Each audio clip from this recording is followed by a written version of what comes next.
Today we're going to talk about the skill of signposting. So what is signposting? If you're in a consultation and you're moving from talking about one thing to something else that might not be obvious to the patient how they're connected, signposting can be a really useful skill. Another time when signposting can be useful is if you're about to ask some very sensitive or potentially embarrassing questions.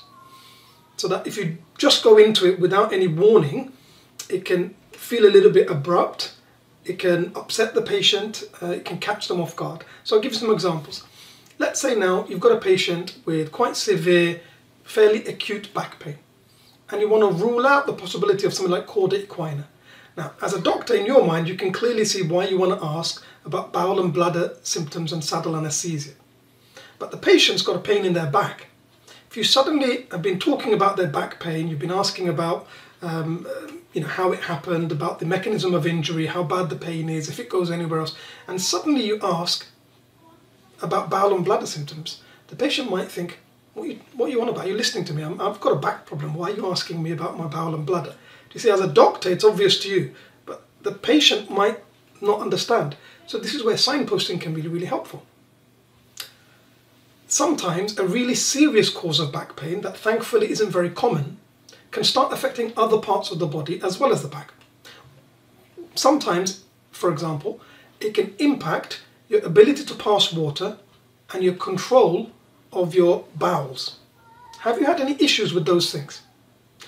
Sometimes it can also cause some numbness or sort of pins and needles around the back passage area. Have you noticed anything like that? You can see now, again, the patient understands why you're asking this. They can see why it's related, but also think, oh, you know what, you're ruling out serious things. And you still highlighted that it's not that common, but you're taking their concern seriously. Similarly, let's say a patient's presented and they've come to talk to you about erectile dysfunction. Now, as part of the questions that you're going to ask that are going to help you work out, could it be an organic cause or a physical cause, you might ask about things like early morning erections, or if they ever get a partial erection. Now again, if you just suddenly ask that, although they've come to talk about this, it still might be a little bit off-putting for them. It might make them a bit embarrassed. So you just give them a warning. Okay? I'm going to ask you some very personal questions. These might help us work out what might be causing the issues you've been having. If we can work that out, it makes it easier for us to give you the right tests and the right treatment.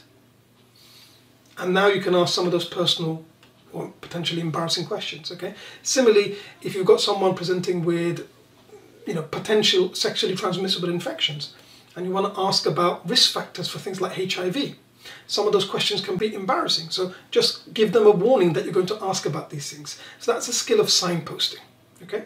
Again, if you found this helpful, do subscribe. We're going to post more of these videos shortly. If you opt in for notifications, you'll know as soon as I upload the next video.